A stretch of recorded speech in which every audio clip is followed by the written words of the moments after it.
Nous sommes en 2010. Les experts en cybersécurité du monde entier découvrent un virus, mais pas n'importe lequel. Un virus invisible, d'une précision chirurgicale, qui ne vole pas d'argent, ne détruit pas de fichiers sur ton PC, mais qui sabote en secret des machines industrielles. Son nom? Stuxnet. Tout commence en Iran, dans une usine d'enrichissement d'uranium à Natanz. Les ingénieurs remarquent que certaines centrifugeuses, pourtant neuves, se mettent à tomber en panne, explosent ou tournent à des vitesses étranges, mais sans aucune alerte dans leur système. Comme si les machines étaient devenues folles. En réalité, elles ne l'étaient pas. Elles étaient contrôlées à distance, par un logiciel espion. Stuxnet avait réussi à infiltrer le réseau ultra sécurisé de l'usine, pourtant isolé d'Internet.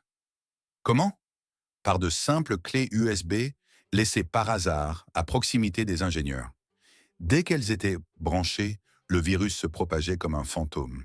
Ce n'était pas un virus ordinaire.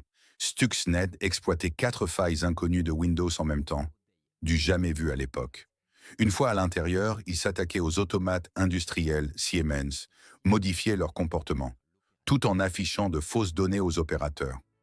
Résultat, les ingénieurs voyaient sur leurs écrans que tout allait bien, alors que les machines étaient en train de se détruire. Mais qui pouvait créer un tel monstre?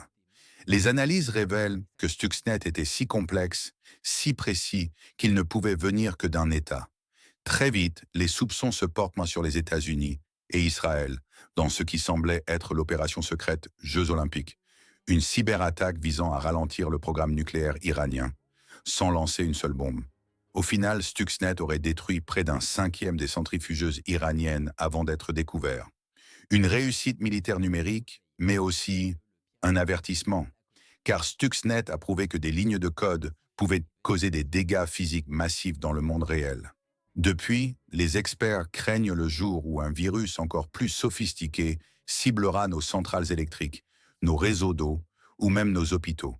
Stuxnet a ouvert une nouvelle ère, celle des cyberguerres invisibles. Et la question qui reste, c'est combien de virus comme lui dorment encore, quelque part, prêts à frapper.